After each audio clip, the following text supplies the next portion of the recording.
Assalamualaikum warahmatullahi wabarakatuh. Alhamdulillahi musilil hikami ala qulubil kalim bi ahadiyyati tariqil amam minal maqamil aqdam walau ikhtalafatin nihal wal milalul ikhtilafil umam.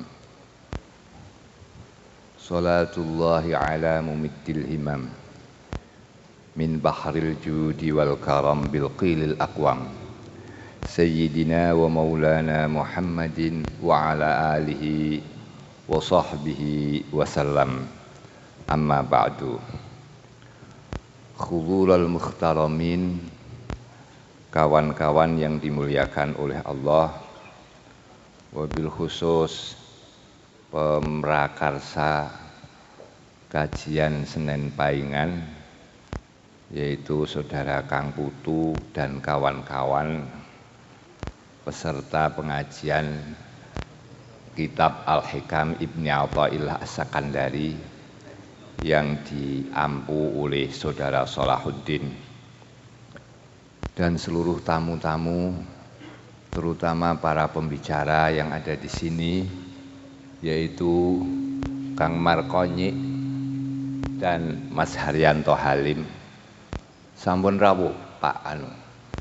Dan nanti akan ditambah oleh saudara Hudallah Ridwan sebagai pembanding. Semestinya bukanlah ngaji paingan yang diasuh oleh saya sebagai pribadi, tapi ini merupakan pertemuan teman-teman dari santri bajingan yang ingin selalu berkumpul bersama dan membicarakan hal-hal yang bermanfaat untuk kita bersama, terutama manfaat spiritual dan batin. Hadirin yang dimuliakan oleh Allah, bahwa semestinya saya hanya sebagai pengantar apa yang nanti akan dikaji oleh para pembicara ini. Tentunya karena ini forumnya forum ilmiah, ya segala forum ilmiah itu bisa dikatakan ngaji. Ngaji suluk paingan yang bertemakan keberagaman. Hadirin yang dimuliakan oleh Allah, selama ini kalau para ahli berbicara tentang pluralisme dan berbagai saudara-saudaranya pluralisme yang saya tidak paham, itu dikaji dari sisi sosiologis barangkali, atau dari sisi kebangsaan barangkali. Tapi dalam malam hari ini kami akan memberikan pengantar tentang pluralisme, tentang keberagaman ini dari sisi teologis.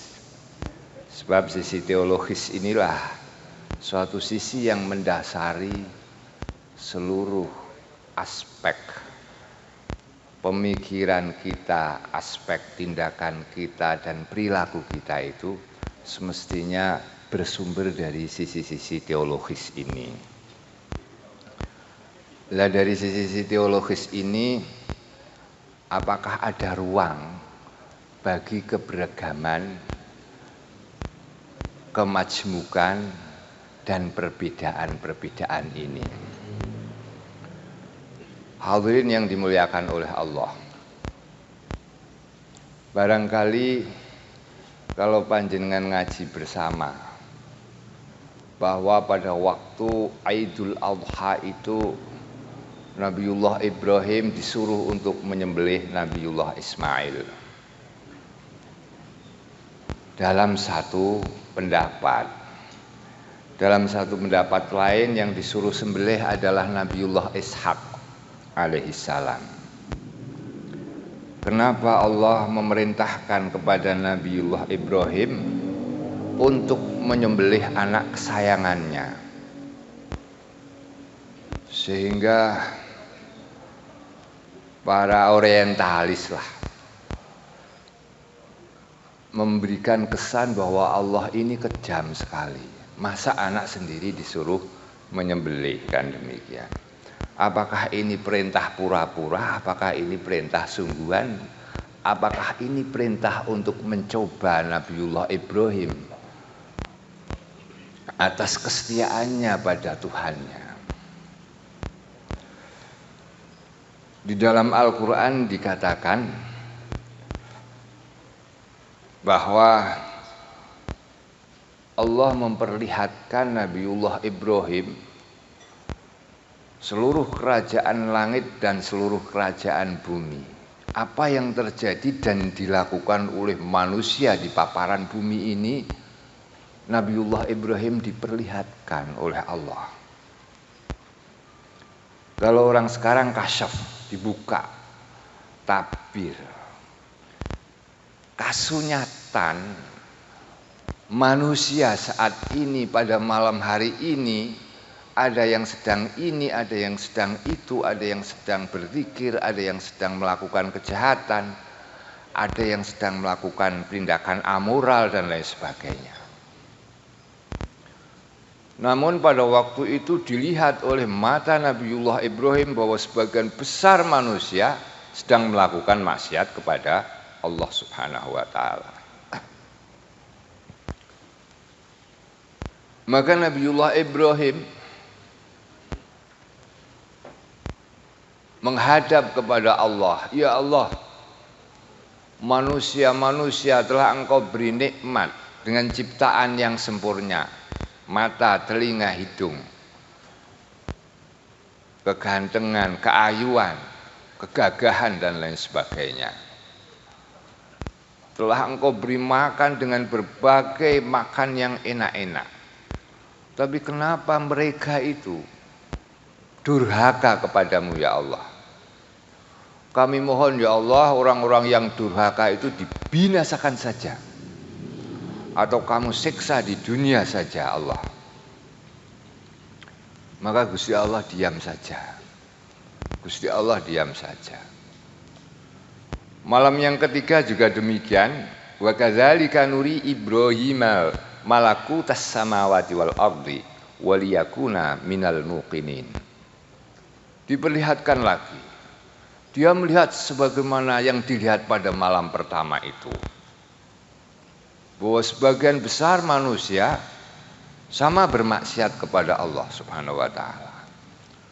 Dia juga minta kepada Allah sebagaimana permintaan yang pertama, yaitu untuk membinasakan manusia yang bermaksiat kepada Allah itu. Pada malam ketiga juga terjadi demikian. Maka malam keempat Nabiullah Ibrahim alaihissalam diberi mimpi untuk menyembelih anaknya, yaitu Ishak atau Ismail alaihissalam. Setengah tidak percaya Nabiullah Ibrahim. Apakah ini hanya waswas syaitan? Padahal Nabi tidak akan diwaswas oleh syaitan. Apakah ini betul perintah dari Allah Subhanahu wa taala? Maka setengah keberatan. Bahasanya manusia biasa. Ya Allah, betapa kami menunggu kelahiran Ishak dan kelahiran Ismail alaihissalam. Kami memiliki anak dalam kurun waktu umur 80 tahun. Tapi ketika mereka sudah lahir dan sudah besar, sudah beranjak dewasa remaja, mengapa Engkau menyuruh kami untuk menyembelih Ismail? Mengapa Engkau menyuruh kami untuk menyembelih Ishak alaihissalam? Itu kalau istilahnya orang sekarang, ya keberatannya Nabi Ibrahim, meskipun itu perintah Allah akan dilaksanakan. Maka Allah bersabda kepada Nabiullah Ibrahim alaihissalam, wahai Ibrahim, ketahuilah bahwa saya mencintai hamba-hamba saya dari yang bentuknya A sampai kepada Z, XYZ. Manusia yang masih bernyawa, manusia yang masih punya hati, saya mencintainya, lebih mencintainya daripada cintamu kepada anak-anakmu itu. Kenapa engkau memerintahkan saya untuk membinasakan hamba-hambaku? Sedangkan kamu untuk menyembelih anakmu saja tidak sampai hati. Padahal cinta saya kepada hamba-hamba saya ini melebihi cintamu kepada anak-anakmu. Nah, kisah ini saya nukil dari kitab Fususul Hikamnya Syekh Ibnul Arabi, Muhyiddin Ibnul Arabi. Kalau Syekh Muhyiddin Ibnul Arabi itu berpendapat bahwa yang disuruh menyembelih itu adalah Nabiullah Ishak, bukan Nabiullah Ismail alaihissalam, ya Ibnul Arabi. Itu. Jadi demikian kisahnya. Oleh karena itu, Bapak-bapak, oleh saudara-saudara sekalian, bahwa apa yang telah diciptakan oleh Allah ini memang berbagai keragaman. Kalau toh orang itu bertakwa kepada Allah, maka diharapkan terus bertakwa kepada Allah sampai ajalnya. Ketika Allah menciptakan orang itu dalam keadaan maksiat, maka ditunggu ketaubatannya oleh Allah Subhanahu wa taala. Maka Allah menanti seberapa besar pun maksiat dan kedurhakaan yang dia lakukan, maka tetap dikasihi oleh Allah dengan wujud masih diberikan hidup, tidak dibinasakan, ditunggu sampai dia mau kembali ke pangkuan dan ketaatan kepada Allah Subhanahu wa taala. Ini ciptaan Allah memang beragam-ragam. Nah, bukan hanya itu saja ciptaan Allah tentang maksiat, tentang taat, tentang kasih sayang Allah kepada hambanya, kemudian nanti kebencian Allah kepada hambanya.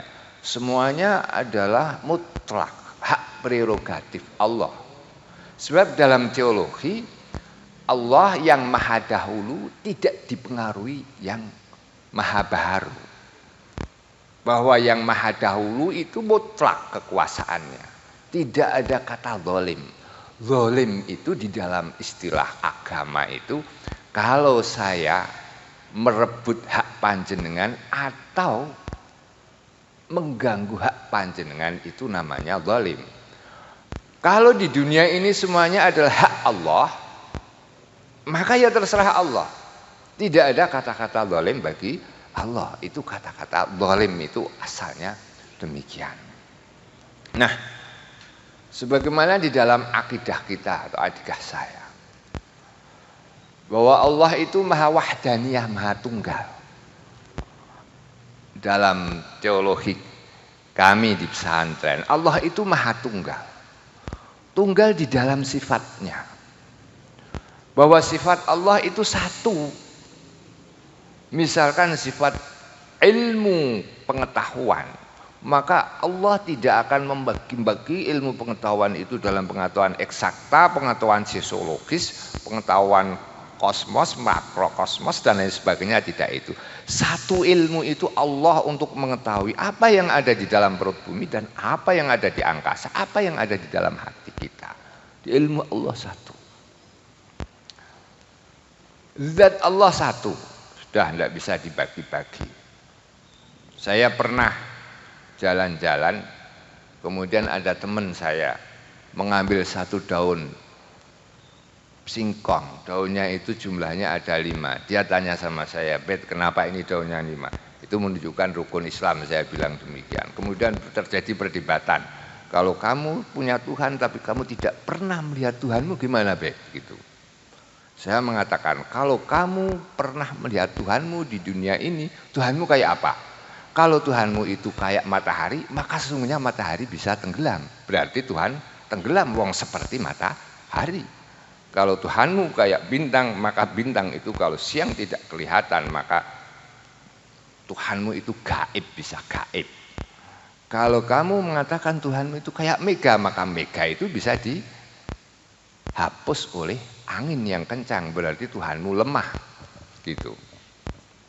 Nah, itu maha satu di dalam zatnya. Kemudian maha satu di dalam af'alnya. Bahwa seluruh gerakan kita itu seluruhnya telah ditentukan oleh Allah Subhanahu wa ta'ala. Ini wahdaniyah. Orang yang bertauhid itu demikian. Jadi apa yang telah kita lakukan itu adalah kehendak dan takdir Allah Subhanahu wa ta'ala.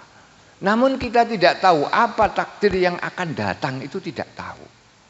Kalau kita mengatakan sudah saya tidak sholat, sudah saya maksiat saja, kalau takdir saya dimasukkan ke neraka, ya neraka, ya silahkan monggo. Silahkan monggo, silahkan monggo. Namun kita harus husnudzon kepada Allah bahwa kita ditakdirkan oleh Allah menjadi orang yang baik, menjadi ahli surga. Maka bagaimana? Maka Allah, kita akan beranjak untuk melakukan ketaatan-ketaatan kepada Allah. Itu takdir. Allah menjadikan itu non muslim, Allah itu menjadikan muslim. Itu semua sudah kehendak Allah Subhanahu wa ta'ala. Inilah. Jadi kalau semuanya sudah kehendak Allah ta'ala, itu kita harus ridho. Ridho atas ketentuan Allah. Di sana ada orang, nanti dulu, di sana ada orang berzina, di sana ada orang bermain dadu, ada orang bermain judi dan lain sebagainya. Kita harus ridho, itu ketentuan Allah. Ridho, tapi ridho dengan ketentuan Allahnya. Bukan ridho dengan judinya, bukan ridho dengan zinanya. Bahwa manusia itu dijadikan Allah sebagai ahli judi itu merupakan ketentuan Allah. Kita ridho ketentuan itu, bukan ridho kepada judinya. No.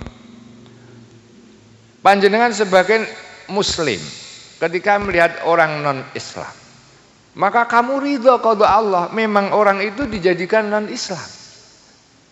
Akan tetapi kita tidak boleh ridho dengan kekufurannya itu. Nah, gitu. Ridho kepada qada Allah itu demikian. Mutlak kita harus ridho kepada Allah. Jadi aneka ragam ciptaan Allah ini memang ini merupakan ayat Allah. Kalau di dalam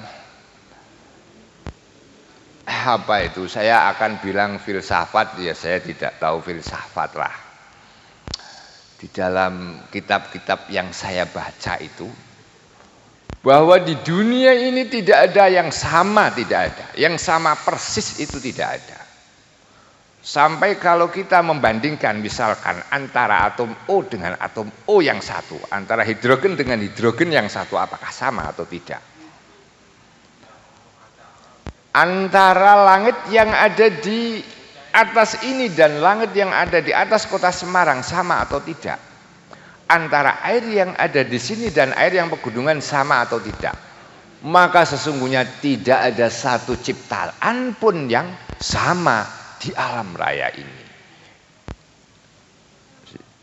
Ini menurut para ulama-ulama gitu, pengamatan para ulama-ulama. Panjenengan nanti menuntut saya apa panjenengan pernah melihat dan lain sebagainya, saya tidak orang yang kasyaf, tidak. Nah, karena itu apa? Itu menunjukkan wa fi kulli syai'in lahu ayatun tadullu ala annahul wahid. Setiap sesuatu itu menunjukkan dirinya sendiri, bahwa dirinya sendiri itu adalah satu, tidak ada yang menyamai. Dan satu yang tidak ada yang menyamai itu menunjukkan atas penciptaannya, bahwa yang menciptakan itu adalah satu, tidak ada yang menyamai. Nah, ini penafsiran bagi kakak-kakak santri yang barangkali pernah mengkaji ayat itu syair wa fi kulli syai'in tadulu wa fi kulli syai'in tadulu ala annahul wahid itu menurut penafsiran salah satu ulama demikian. Ini ridho. Oleh karena itu kita harus kesunyatan ridho, kenyataan ridho dengan berbagai kenyataan yang kita alami. Ridho itu sareh nrimo apa anane nek iki wis kepapestene Gusti Allah. Indonesia dijadikan orang yang bermacam-macam. Ada etnis Jawa, ada etnis Sunda, ada etnis Madura, ada etnis Dayak dan lain sebagainya. Ada etnis Cina, itu semuanya qadha-nya Gusti Allah, kita harus ridho ya, ridho bi qadha. Nah, terakhir suatu saat Nabiullah Musa alaihissalam meminta kepada Allah untuk ditunjukkan suatu amal perbuatan yang dengan amal perbuatan itu Nabiullah Musa mendapat ridho dari Allah, mendapat kerelaan dari Allah. Sebab yang namanya orang sudah rela itu mesti cinta, seneng. Kalau sudah seneng itu kesalahan sebesar apapun akan tidak dianggap suatu kesalahan ya, gitu. Itu dalam suatu syair wa ainur ridho an kulli aibin kalilatun kama anna aina sukhti tubdil masawi. Orang yang melihat dengan penglihatan rela kebesaran hati dan segala penerimaan itu, segala kesalahan-kesalahan yang dipandang itu akan dianggap tidak ada. Tapi bagi orang yang sudah membenci, kesalahan sedikit pun akan menjadi besar. Nah gitu, akan menjadi besar. Nah, Nabiullah Musa alaihissalam meminta kepada Allah, ya Allah, tunjukkanlah kami suatu amal di mana kalau saya mengamalkan amal itu, perbuatan itu, maka kamu akan memberikan ridha sepenuhnya kepada kami, kepada saya. Maka jawab Allah, sama sekali kamu tidak akan mampu melaksanakan amal yang bisa menjadikan aku ridho. Kowe mbok salat nanti bathuke sak senti kapalne, ora mungkin kowe entuk ridhone Gusti Allah. Kowe apa ora mungkin entuk ridhone Gusti Allah. Ya, waridhai ala ridhaka biqadai. Tapi ketahuilah Musa, bahwa ridho saya itu tergantung kepada ridhomu, kepada penerimaanmu pada takdir dan qadha Allah yang telah terjadi ini, berbagai keragaman, sakit, kaya, fakir, miskin. Terimalah dengan sepenuh hati bahwa ini ketentuan Allah, maka engkau akan mendapatkan ridhonya Allah Subhanahu wa ta'ala. Gitu. Jadi perlu dibedakan ridho bil qadha wa ridho bil maqdhi anhu. Ridho bil qadha iku wajib. Mbah kuwi dadekke wong kufur, mbah kuwi dadekke weruh wong didadekke kufur, mbah kuwi wong weruh didadekke maksiat, mbah kuwi wong didadekke taat. Orang didadikan baik, dijadikan buruk, itu qadha Allah, kita harus ridho. Tapi kita tidak boleh ridho pada maqdhi anhu, kepada yang diqadhakan yang berupa maksiat dan keburukan-keburukan tersebut. Nah gitu. Jadi semuanya sudah ditakdirkan oleh Allah Subhanahu wa ta'ala. Pluralisme, berbagai etnis, berbagai budaya itu sudah merupakan ketentuan Allah Subhanahu wa ta'ala. Nah, akhirnya dalam suatu pengantarnya tentang ilmu mengolah hati dan jiwa, Syekh Amin Qurdi mengutip sebuah syair apa itu? Idza ma ra'aitallaha fil kulli fa'ilan ra'aita jami'al mumkinati mulaha idza lam tara illa madhahira sun'ihi hujibta fasayyartal mulaha qubaha. Idza ma ra'aitallaha fil kulli fa'ila. Jika engkau melihat bahwa seluruh fenomena dan kejadian-kejadian ini adalah merupakan kehendak Allah dan atas langsung campur tangan Allah, ra'aita jami'al mumkinati mulaha, maka kamu akan melihat bahwa seluruh fenomena dan apa yang terjadi ini adalah manis adanya. Tiba sangka motor ya apik lucu. Sapa wae itu merupakan ketentuan Allah, semuanya akan manis adanya. Fakir ya kita nikmati, miskin kita nikmati, kaya kita syukuri dan lain sebagainya. Kalau kita yakin betul-betul itu adalah qada kekasih kita. Dijiwit nak sangka pacare niku lho dadi nikmat kok. Nah gitu. Jadi demikian. Tapi dalam tara illa madhahira sun'ihi hujibta fasayyartal mulaha qubaha. Ketika kita melihat hanya segi pandangan wadak zahir saja, maka kita akan merubah sesuatu yang semestinya manis itu menjadi pahit adanya. Kita akan mengeluh terus, kita akan tukaran terus, kita akan bentian terus dan lain sebagainya. Nah, maka seluruh perbedaan-perbedaan yang ada ini harus dikompromikan. Tentunya dalam rangka untuk menjaga eksistensi diri kita sendiri, perbedaan itu sendiri. Saya sebagai mukmin muslim, toleransi dengan agama lain itu dalam rangka jaminan saya bisa melaksanakan keimanan saya dan keislaman saya. Tentunya demikian. Saya sebagai orang Jawa bertoleransi dan menerima kenyataannya ada etnis Madura, ada etnis China dan lain sebagainya.